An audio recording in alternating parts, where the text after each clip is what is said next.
এটা কি আমি লিখলাম কমন। আমাদের সকল ছাত্রছাত্রীদের কি টার্গেট থাকে? কমন। তোদের জীবনের জন্য কি ক্ষতিকারক দিক আছে, কি ভালো দিক আছে, আমি এই টপিক নিয়ে আমি তোদের সঙ্গে কথা বলতে চাইছি। ঠিক আছে, সবাই তোরা বলিস যে sir common common common common পড়বো, এবং কমনের পিছনে কি করে অনেক ছাত্রছাত্রী কি ছুটাছুটি করে তো খালি কমনে যায়। এগুলো ছাত্রছাত্রী ছাত্রছাত্রী ছবি ভালো আঁকাতে পারি না, হাসাহাসি করিস না, এগুলো ছাত্রছাত্রী চারিদিক থেকে। এরা কি তাহলে এরা সবাই কমন কমনের পিছনে ছুটাছুটি করে। কিছু ছাত্রছাত্রী আছে যারা কি করে কমনের পিছনে ছুটাছুটি করে না, এরা ছুটাছুটি করে না, এদের রেজাল্টটা গিয়ে দাঁড়াচ্ছে 95+। 90 থেকে 95% উপর যারা নাম্বার পায় এরা কমন পড়ে না। চিন্তা ভাবনা করে দেখ যে আমি কথাটা ভুল না ঠিক বলছি, যে এই যে বাকি সবাই কমনের পিছনে ছুটে, কিন্তু কিছু সংখ্যক ছাত্রছাত্রী এই 90 যারা 95% রেজাল্ট করে প্রতি বছর দেখবি ওরা কমন পড়ে না। ওরা বইয়ের খুঁটিনাটি সব পড়ার চেষ্টা করে, বোঝাতে পারছি সবাইকে, বইয়ের সব পড়ার চেষ্টা করে। এবার তোদের আমি বলি যে তোদের যদি ক্লাস 5 থেকে 6 থেকে আমরা বলে দেই যে না তোদের এই কোটা পড়লে তোরা পাস, এই ছোটবেলা থেকে তোদের ট্রেন্ড হয়ে যাচ্ছে, কি ট্রেন্ড হয়ে যাচ্ছে যে না আমাদের 5টা কোশ্চেন পড়লেই পাস। হ্যাঁ, চ্যাপ্টার যদি আমি ফার্স্ট চ্যাপ্টার ভাবি, এই চ্যাপ্টার থেকে আমার টোটাল কোটা কোশ্চেন 20টা কোশ্চেন। তো তোরা দেখেছিস যে আমরা ক্লাসের মধ্যে সব কোশ্চেনই পড়ানোর চেষ্টা করি, তাই না? সব কোশ্চেন আমরা বুঝিয়ে দেওয়ার চেষ্টা করি, সব কোশ্চেন আমরা তোদেরকে পড়িয়ে দেই, ঠিক আছে? এবার বিষয় হচ্ছে কি 20টা কোশ্চেন পড়িয়ে দেওয়ার চেষ্টা করি। এবার আসল কথায় আসি, তোরা কিন্তু সবগুলো পড়িস না। পড়িস কি? প্রত্যেকটা চ্যাপ্টার ধরে ধরে খুঁটিনাটি পড়িস না। তোদের একটা মনের মধ্যে টার্গেট কাজ করে কি ম্যাক্সিমাম, আমি কি দেখলাম অনেকগুলো স্টুডেন্ট, সেরকম আমাদের এখানেও কিছু কিছু অনেক স্টুডেন্ট আছে যারা আছে, তারা সবসময় কিসের উপর ফলো করে যে আমাকে যত কম পড়ে ভালো নাম্বার পাওয়া যায়। একটা সাজেশনের জন্য সবাই আসিস, কিন্তু অবশ্যই আমরা সাজেস্টিভ ওয়াইজ পড়বো। আমি কি বললাম? অবশ্যই আমরা সাজেস্টিভ ওয়াইজ পড়বো, ঠিক আছে? সেটা কখন পড়বো? সব কোশ্চেন সলভ করে কিছু কোশ্চেনকে আমরা বেশি গুরুত্ব দিয়ে পড়বো। আমি কি বললাম? আমরা সব কোশ্চেন পড়বো, কিন্তু কিছু কোশ্চেনকে পরীক্ষার আগে আগে বেশি গুরুত্ব দেবো, যেগুলো ইম্পর্টেন্ট। একটা চ্যাপ্টার থেকে 20টা কোশ্চেন হলে যারা একদম পাস করার জন্য ভাবে যে না আমাকে স্যার পাস করতেই হবে, এমন কিছু দিন তাদের জন্য আমি বলে দিচ্ছি 5টা কোশ্চেন পড়লেই এনাফ। ক্লিয়ার? 5টা কোশ্চেন কটা? 5টা।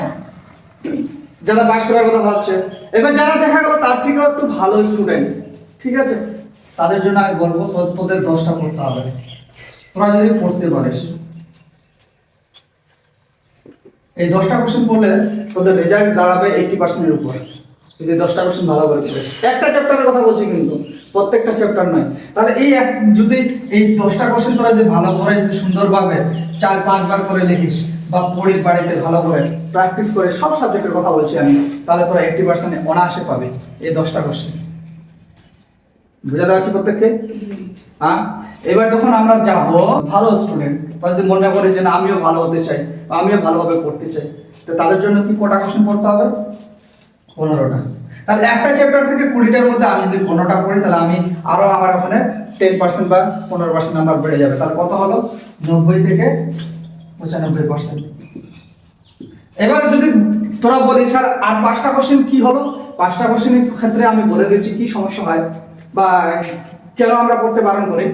এক নাম্বার হচ্ছে কি যে ওই কোশ্চেনগুলো গতবার হয়ে গেছে, ঠিক আছে, পরীক্ষায় বা মাধ্যমিকে চলে এসে ওই পরীক্ষাটা কোশ্চেনগুলো, তাহলে ওই কোশ্চেনগুলো বাদ।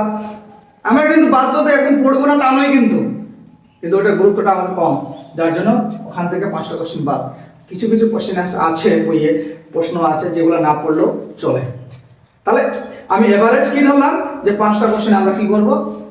বাদ দেবো। তার টোটাল এই 15টা কোশ্চেন আমাকে প্রতি চ্যাপ্টার থেকে পড়তে হবে। তো তোরা মনে মনে ভাব, তোদের একটা নিশ্চয়ই একটা গ্রাফ আছে যে আমরা কিভাবে আগাবো।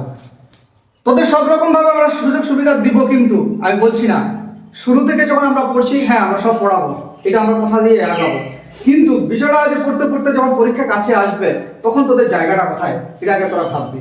তোরা কতটুকু বাড়িতে পড়ছিস, কত ঘন্টা বাড়িতে পড়ছিস? আমি বারবার বলেছি যে তোদেরকে এখন মোটামুটি 7 থেকে 8 ঘন্টা বাড়িতে পড়তে হবে। পরীক্ষা চলে আসলো, কোথায় খাবো, কোথায় ঘুমাবো, হ্যাঁ কোথায় পায়খানা করবো, কোথায় বই পড়বো, এইরকম চিন্তা ভাবনা নয়। তোকে আগে থেকে রুটিনটা করতে হবে। সময়ের কিন্তু মূল্য অনেক বেশি। এই সময়গুলো চলে গেলে তোমরা কিন্তু বাবা খুঁজে পাবে না কাউকে, কেউ তোমার পাশে থাকবে না। জীবনের পড়াশোনার লড়াইটা নিজের কাছে, তোদের নিজেকে লড়াই করতে হবে। তাহলে আমি যদি এই 15টা কোশ্চেন যদি প্রত্যেকটা চ্যাপ্টার ধরে ধরে আগাই, তাহলে আমার কিন্তু 90% রেজাল্ট অটোমেটিক হবে। সেটা পড়াটা কেমন টাইপের হবে, তোমাকে বাড়িতে ওই কোশ্চেনটা পড়তে হবে। আমি আজকে পড়া দিলাম প্রথম দিন, বাড়িতে গিয়ে পড়া করে আসলি, তার মধ্যে দেখবে যে 3 জন পড়া করে আসলি, বাকিগুলো পড়ে আসিস না, তা নয়, সবাইকে পড়ে আসতে হবে। পড়ে আসলি, আমি পড়াটা নিলাম, আবার যখন ওই চ্যাপ্টারে পরীক্ষা নিচ্ছি, আবার 10 দিন করে এক্সট্রা টাইম দিচ্ছি না, যেন ওই চ্যাপ্টার যারা ক্লাসে রেগুলার উপস্থিত নাই, যারা হয়তো দেখা গেল পড়তে এসছে, জানুয়ারিতে আসেনি, ফেব্রুয়ারিতে এসছে, তাহলে 10 দিন এক্সট্রা টাইম দেওয়া নাকি প্রথম চ্যাপ্টারটা ওদেরও রেডি হয়ে যাচ্ছে। এই নানান কারণে আমি কিন্তু তোদের 10 দিন করে টাইম দিই, বা 7 দিন করে, মিনিমাম 7 দিন বা 10 দিন টাইম দেওয়া হচ্ছে ওই চ্যাপ্টারটা রেডি করার জন্য। ঠিক আছে, আমি যদি বলি যে আজকে 1 নম্বর চ্যাপ্টারটা কমপ্লিট হলো, কালকে তোদের পরীক্ষা, তাহলে কি হবে, যারা রানিং পড়াটা ভালো করে এসছে বা দিনের পর দিন পড়াটা রেগুলার পড়া দিয়েছে, সে একমাত্র পরীক্ষাটা ভালো দিতে পারবে, বাকিগুলো দিতে পারবে না। আর আমি যদি এক্সট্রা 10 দিন টাইম দিই, তাহলে কি ভালো খারাপ সবাই চ্যাপ্টারের প্রতি একটা সময় নিয়ে চ্যাপ্টারটাকে রেডি করতে পারবে।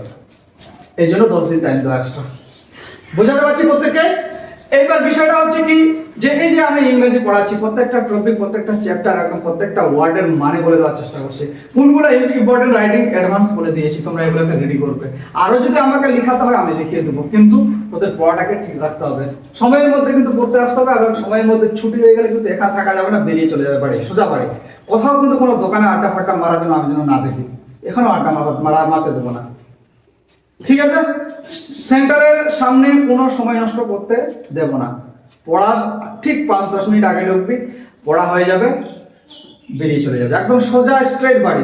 তারপরে তোদের কি প্রয়োজন আছে, কি দরকার আছে, বাড়ি থেকে বলে বাবা মাকে বলে তারপরে তোরা মরে আসবি না কোথাও ঘুরবি, তখন আমার কোনো ব্যাপার নেই, সেটা তোদের বাবা মার দায়িত্বে থাকলো। বুঝাতে পারছি? তাহলে আমাকে কটা কোশ্চেন পড়তে হচ্ছে? 15টা, প্রত্যেকটা চ্যাপ্টারে 15টা করে কোশ্চেন পড়তে হচ্ছে।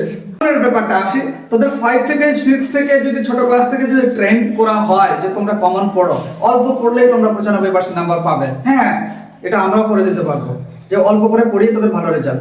কিন্তু কি হচ্ছে, আজকে মাধ্যমিক, উচ্চ মাধ্যমিকের পরে যখন একটা কম্পিটিশন পরীক্ষা দিতে যাবে, কোনো একটা চাকরির পরীক্ষা দিতে যাবে, দেখ যখন চাকরির পরীক্ষা দিতে যাবে, জব বা চাকরি যাই বল, মাধ্যমিকের পরে বা মাধ্যমিকের পরে যখন কোনো একটা চাকরির পরীক্ষা দিতে যাবি, তুই তো অল্প পড়ে পাস করেছিস, ভালো রেজাল্ট করেছিস, মানছি, কিন্তু তোর ভিতরে বেসটা তৈরি হয়নি, তোর ভিতরে ঘাটতি রয়ে গেছে। কিন্তু একটা টাইমে গিয়ে দেখা যাবে তুই আর চাকরির পরীক্ষাগুলো পাস করতে পারছিস না, তখন কি হয়ে যাবে, তুই ফেল, বারবার ফেল হবে।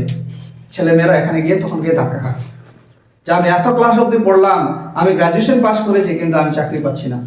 এখন বর্তমান ছেলে মেয়েদের এরকম একটা সিচুয়েশন প্রত্যেকের তৈরি হয়ে গেছে। হ্যাঁ, এখন একটা পরিস্থিতি খারাপ চলছে, চাকরি খুব কম, চাকরি নেই বাজারে, এটা তো একটা সমস্যা আছেই, তার পাশাপাশি এই সমস্যাটাও কাজ করছে।